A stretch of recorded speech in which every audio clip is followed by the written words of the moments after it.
Hello guys, assalamu alaikum. So today we will discuss about reproduction. So yesterday I was discussed about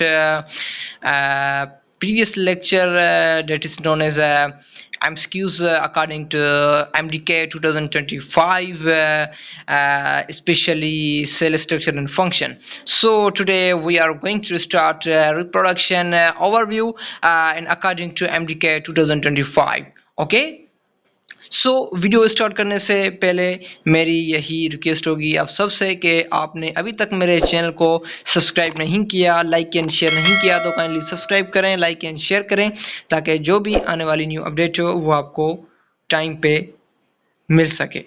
okay, सो आगे it means जैसे कि पहले 2024 में जो MDCAT हुई थी उसके अकॉर्डिंग भी हमने पास पेपर करवाए थे। जैसे कि अभी आपको 2025 में जो एंट्री होने वाली है, जो स्टूडेंट्स इस टेस्ट में अपीयर होंगे for future doctor. Okay, so it means जैसे कि कोई किसी का एक ड्रीम होता है कि मुझे ये बनना है वो बनना है, ठीक है।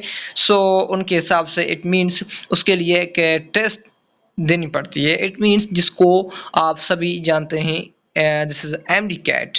ओके, सो जैसे कि इंजीनियरिंग की अलग सा टेस्ट होती है, जैसे कि हमारे यहाँ ई कॉमर्स के लिए अलग चीज़ है एंड मेडिकल के लिए वो अलग की टेस्ट की जाती है, ठीक है।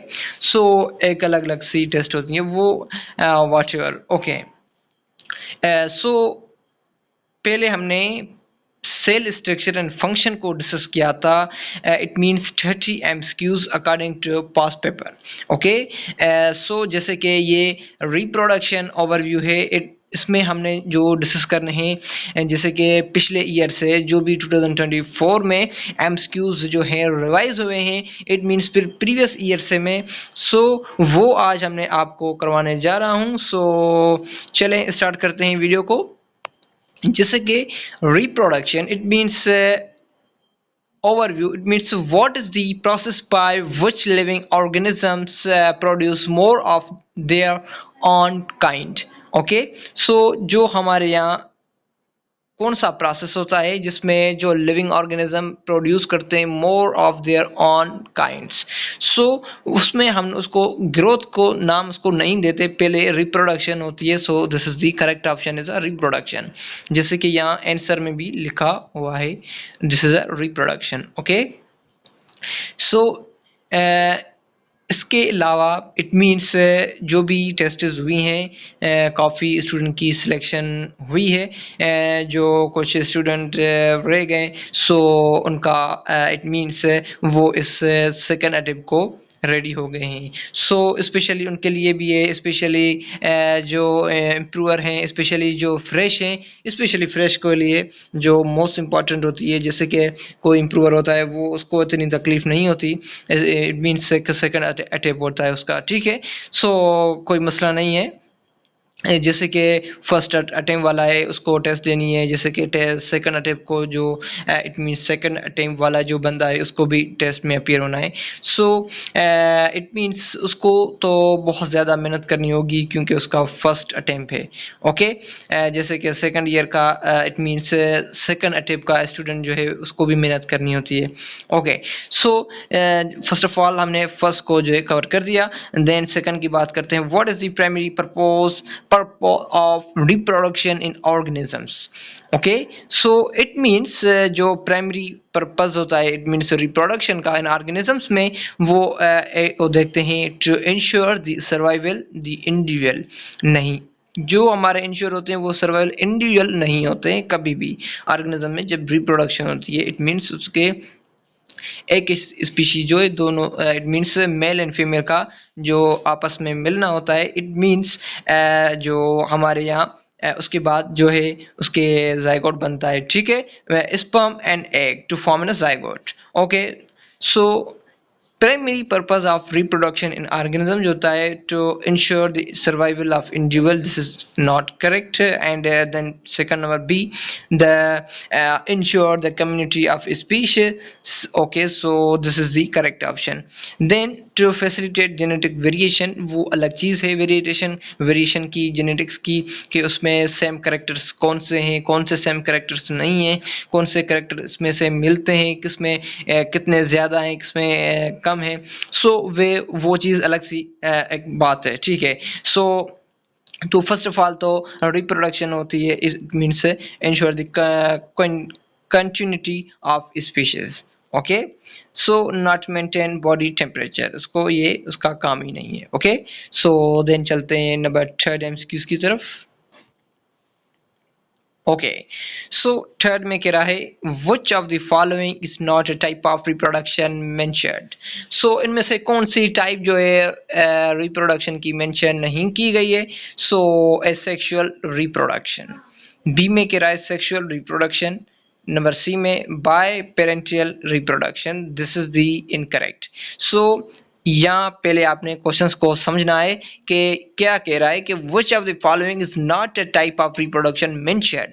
सो ये नहीं कह रहा कि which of the following is a type of reproduction mentioned, this is not, okay, so not, this is a parametal biparental reproduction, not sexual asexual, दोनों टाइप्स जो है रिप्रोडक्शन की मेंशन की जाती है।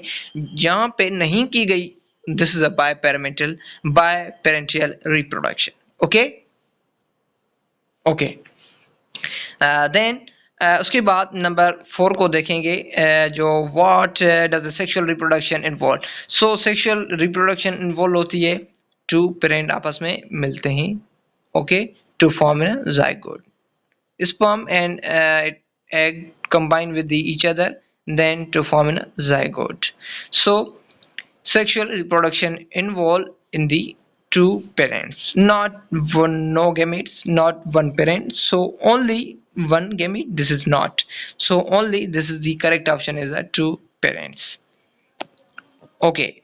then चलते हैं नेक्स्ट पे। नंबर 5 में कह रहा है कि sexual reproduction result in genetic diversity, genetically identical offspring, okay. So देखिए genetical identical offspring, it means sexual reproduction result जो होती है वो आइडेंटिकल ऑफस्प्रिंग देते हैं genetically, okay. So genetic mutation उसमें नहीं होता, एसेक्सुअल की बात कर रहा है, सेक्सुअल की बात नहीं कर रहा। जेनेटिक डाइवर्सिटी उसमें होती अगर, it means variability in offspring, it means जो बंदा है वो कभी अपने माँ पे गया होता है, इट मीन्स सेम उसके कैरेक्टर्स नहीं होते। या एसेक्सुअल में जो है वो हमारे यहाँ जेनेटिकल आइडेंटिकल ऑफस्प्रिंग होते हैं, but not a genetic diversity, not a genetic mutation, not a variability of offspring, okay।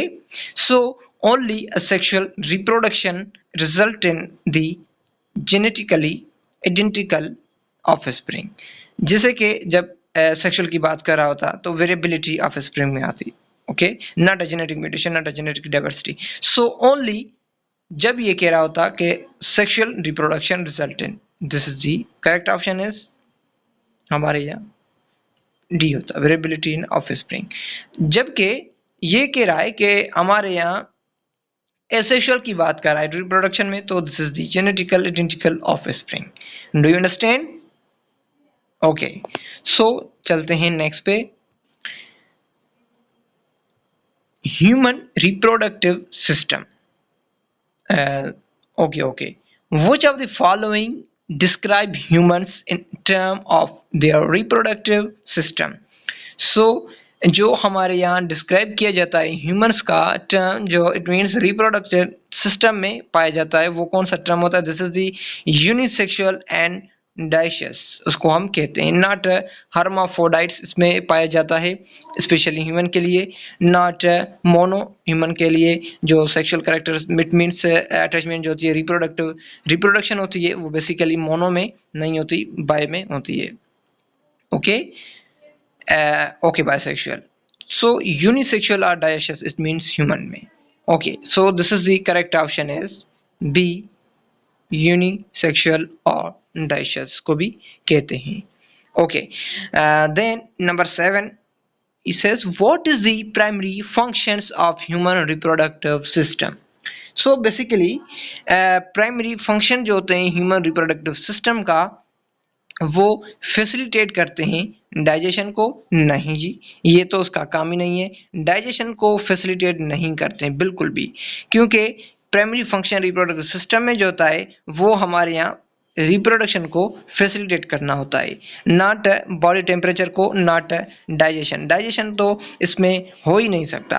Reproduction में डाइजेशन का काम ही नहीं होता, क्योंकि रिप्रोडक्शन सिस्टम जो है ओनली फंक्शन अकर करता है फैसिलिटेट रिप्रोडक्शन में. Okay, so in which correct option is C, to facilitate reproduction. Okay, so आपने अभी तक मेरे चैनल पे जो भी न्यू है, अभी तक मेरे चैनल को सब्सक्राइब, लाइक एंड शेयर नहीं किया तो काइंडली सब्सक्राइब करें, लाइक एंड शेयर करें, ताकि जो भी आने वाली न्यू अपडेट हो वो अपने टाइम पे आपको पहुंच सके. ओके, जैसे कि अभी हम बात करेंगे मेल रिप्रोडक्टिव सिस्टम को. इट मीन्स फर्स्ट है हमने फीमेल की बात. इट मीन्स पहले हमने रिप्रोडक्ट के सिस्टम के ओवरव्यू को डिस्कस किया. उसके अकॉर्डिंग जो पिछले ईयर्स में कुछ एमसीक्यूज आए थे, इट मीन्स 2023 और 2025 में. ओके, सो जैसे कि उसके बाद हमने देखा कि रिप्रोडक्टिव सिस्टम के ऑर्गन्स को डिस्कस किया. उसके बाद उसके ओवरव्यू को भी, पहले हमने ओवरव्यू को डिस्कस किया, उसके बाद उसके सिस्टम को, उसके बाद अब आते हैं मेल रिप्रोडक्टिव सिस्टम पे. Okay, so what is the function of male reproductive system? So male reproductive system is the produce and deliver sperm. Okay, तो इसका यही करेक्ट ऑप्शन है. टू स्टोर और डेवलप एग को, और ये मेल रिप्रोडक्टिव सिस्टम ये तो हो ही नहीं सकता. This is not matched, so this is very incorrect option. It means having to produce a deliver sperm. So this is the correct option. Then which of the following organs are part of the male reproductive system? वो कौन से organ हैं जो male reproductive system में पाए जाते हैं? So male reproductive system में जो हमारे यहाँ organs होते हैं, testes होते हैं, uterus होता है. आपसे मेरा क्वेश्चन से उसके बाद हम देखेंगे कि ओवरी होती है, फिलिपिन ट्यूब होता है. जैसे कि हम जानते हैं कि ऑर्गन्स जो होते हैं मेल रिप्रोडक्टिव सिस्टम में, वो टेस्टिस तो होता है, ovary and fallopian tube and uterus जो है वो तीनों चीज़ जो है फीमेल रिप्रोडक्टिव सिस्टम में पाई जाती हैं. इट मीन्स वो फीमेल रिप्रोडक्टिव सिस्टम के ऑर्गन्स होते हैं, ऑर्गन के पार्ट्स होते हैं, नॉट मेल रिप्रोडक्टिव सिस्टम के. So only male reproductive system having organs occur, that is known as testis.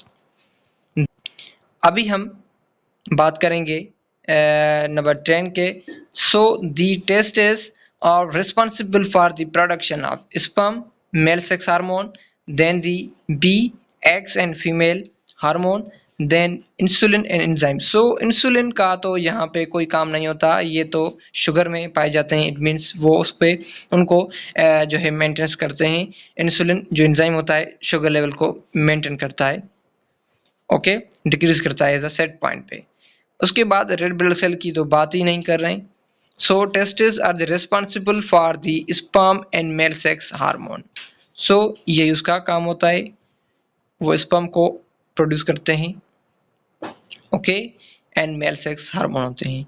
Then बात करते हैं 11 की. So why are the testis located in scrotum rather than inside the abdomen. जैसे कि हमारे यहाँ testis होते हैं, उसकी लोकेटेड तो इन स्क्रोटम में होती है, ठीक है, हम मानते हैं, कोई मसला नहीं है. Rather than inside the abdomen. Inside the abdomen जो होते हैं वो हमारे यहाँ बेसिकली वो प्रोड्यूस हार्मोन को प्रोड्यूस करते हैं. कैसे?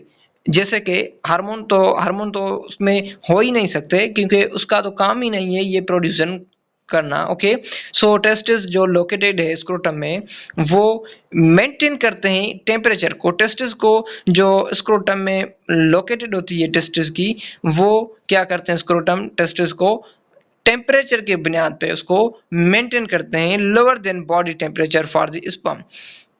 ओके, सो बेसिकली आपने ये भी पढ़ा होगा कि जो स्पर्म्स हैं उनके जो हमारे यहाँ जैसे कि उनके टेम्परेचर की बात करें, सो हमारे बॉडी का टेम्परेचर कितना होता है 37 पॉइंट समथिंग, ठीक है 37 आप कह लो, ठीक है। So 37 then other than the temperature of sperm in this temperature is not exist. Okay, so इनमें से कुछ कम टेम्परेचर पे ये एग्जिस्ट करते हैं। इट मीन्स वो 34 पॉइंट पे समथिंग उस पर वो मेंशन करते हैं अपना टेम्परेचर। ओके, सो उसका ये टेम्परेचर होता है, वो आगे आप पढ़ेंगे। और यही जो मैंने टेम्परेचर की बात बताई आपको वो 2024 में आ चुका है पास पेपर में। ओके, उसकी टेस्ट में जो एमडीकेट आईपीएनई ली थी। ओके, सो उसके बाद हम बात करेंगे नंबर 12 की तरफ, एसेसरी डक्ट्स। ओके, जो इसमें एसेसरी डक्ट्स होते हैं वो उसके बुनियाद से हम आपको आगाह करेंगे। Okay, where does the sperms move after being produced in a seminiferous tubule of this testis? So हमारे यहाँ where does sperm moves, कहाँ पे स्पर्म मूव कर रहे होते हैं जबकि वो प्रोड्यूस करते हैं सेमिनिफेरस ट्यूब्यूल को ऑफ द टेस्टिस के। ओके, सो एपिडेडमिस, ओके एपिडेडमिस ही प्रोड्यूस करते हैं जो हमारे यहाँ उसमें स्टोर भी होते हैं, ऐसी बात नहीं है, वो प्रोडक्शन का भी काम करते हैं। एंड उसके बाद स्पर्म स्टोर भी यहाँ एपिडेडमिस में होते हैं। So storage and production of sperm in epididymis. Okay, not a seminal vessels, not a prostate gland, not a urethra, so only epididymis. Okay, then what is the function of ducts different vasa differentia? So this is correct option। हमारे पास कौन सा होगा, जो हमारे यहाँ ducts difference होते हैं वासा difference में, उसके functions। okay okay, so functions आप देख सकते हैं, to produce sperm, vasa deferens जो है वो स्पर्म को प्रोड्यूस करते हैं या ट्रांसपोर्ट करते हैं स्पर्म को from epididymis to the urethra. So यही इसका करेक्ट ऑप्शन लग रहा है, क्योंकि हमारे यहाँ वासा डिफरेंस जो है उनमें से एक डक्ट्स होती हैं जो वहाँ से हमारे स्पर्म्स जो हैं वो ट्रांसपोर्ट करते हैं from epididymis to the urethra. So ये बाहर निकल जाते हैं। ओके, देन बात करेंगे नंबर 14 की। सो 14 में कह रहा है कि which gland, okay which gland produce fluid that nourishment sperm, sperm को नरिशमेंट जो वो कौन सा ग्लैंड देता है जो उसको कंट्रीब्यूशन करता है composition in semen. So seminal vessels is a correct option. So seminal vessels जो है एक ग्लैंड है जो प्रोड्यूस करता है नरिशमेंट को स्पर्म के कंट्रीब्यूशन करने के लिए उसकी कंपोजिशन ऑफ सेमन की, ओके बनाने में। This is the seminal vesicles. Okay, not other bulbourethral gland or pituitary gland or prostate gland. Okay, then what does the prostate gland secrete? So prostate gland जो होता है वो secrete करता है, actually semen को नहीं करता। Fluid enrichment of active form sperm को वो प्रोस्टेट ग्लैंड जो है वो सीक्रेट करता है, नॉट यूरोथ्रियल म्यूकस को, नॉट हार्मोन। सो यूरोथ्रियल म्यूकस को भी तो ये नहीं करता। सो ओनली ये इसका function he nourishment and active sperm को करना होता है, नरिशमेंट के लिए। ओके, स्पर्म को एक्टिवेट करने के लिए। Then the bulbourethral gland secrete a clear mucus state। bulbourethral gland जो होता है वो एक्चुअली सीक्रेट करता है क्लियर म्यूकस ग्लैंड को। सो उसको हम कहते हैं न्यूट्रलाइज एसिडिक यूरिन इन यूरेथ्रा। जो यूरेथ्रा में एसिडिटी बढ़ जाती है, इट मीन्स न्यूट्रलाइज करता है यूरिन को, उसके अंदर जो एसिडिक यूरिन होता है, ओके जो ये यूरेथ्रा में होता है, प्रेजेंट होता है। ओके, सो उसको न्यूट्रलाइज करता है, उसको हमने bulbourethral ग्लैंड कहते हैं जो सीक्रेट करता है क्लियर म्यूकस को। Okay, so this is the correct option is B. Then penis and scrotum. अभी पीन्स एंड स्क्रोटम की बात है। इट मीन्स अलग अलग एक टॉपिक से रिलेटेड एमसीक्यूज निकाले गए हैं। Okay, the penis contain which of the following structure, glands, urethra, shaft, all of above. जैसे कि पीन्स कंटेन होता है, ग्लैंड्स भी होता है, यूरेथ्रा भी होता है, शाफ्ट भी होता है। शाफ्ट जो है बीच वाला जो ऐसा है वो उसको हम कहते हैं, और ग्लैंड्स जो है वो ऐसे निकल जाता है, ठीक है, वो ऐसे इसका शेप जैसा होता है। ओके, देन उसके बाद हम बात करें यूरेथ्रा की। सो यूरेथ्रा एक इस पे इट मीन्स आप यहाँ देख सकते हैं, अगर जो है किसी ने देखा होगा, इट मीन्स क्लियर हो जाता है। हमारे यहाँ first year sorry second year book में जो रिप्रोडक्शन का चैप्टर दिया गया है उस पे सारे डायग्राम दिए गए हैं। सो उनमें आपने देखा होगा कि यहाँ एक इट मीन्स कई एक चीज़ होती है, ठीक है, जैसे आप समझ सकते हैं। उसके बाद यहाँ जो ये स्ट्रक्चर होता है इसको हम कहते हैं यूरेथ्रा। इसको जो ये एक इट मीन्स स्पेस होती है, ठीक है, यहाँ से यूरिन पास होता है, क्रॉस होता है, ठीक है। सो जिसको हम यूरेथ्रा कहते हैं। और उसके बाद ये ग्लैंड्स होता है, उसके बाद ये उसमें अंदर शिफ्ट होती है, उसको हम शाफ्ट कहते हैं, ठीक है। So these are the pins contain following structures। Okay, so आपने अभी तक मेरे चैनल पे जो भी न्यू है, अभी तक मेरे चैनल को सब्सक्राइब नहीं किया, लाइक एंड शेयर नहीं किया, तो काइंडली सब्सक्राइब करें, लाइक एंड शेयर करें, ताकि जो भी आने वाली न्यू अपडेट हो आपको डेली बेसिस पे मिलती रहे। Okay,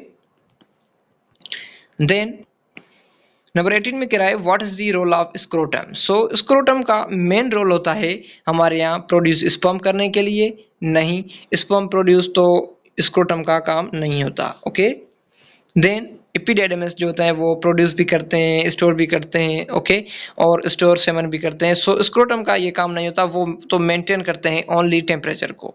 okay, so this is the correct option is C. Then 19 की बात करें, it means semen production. Semen production के रिलेटेड कुछ एमसीक्यूज हैं जो हमने पढ़ने हैं। Okay, How much semen does the male topically ejaculate during session?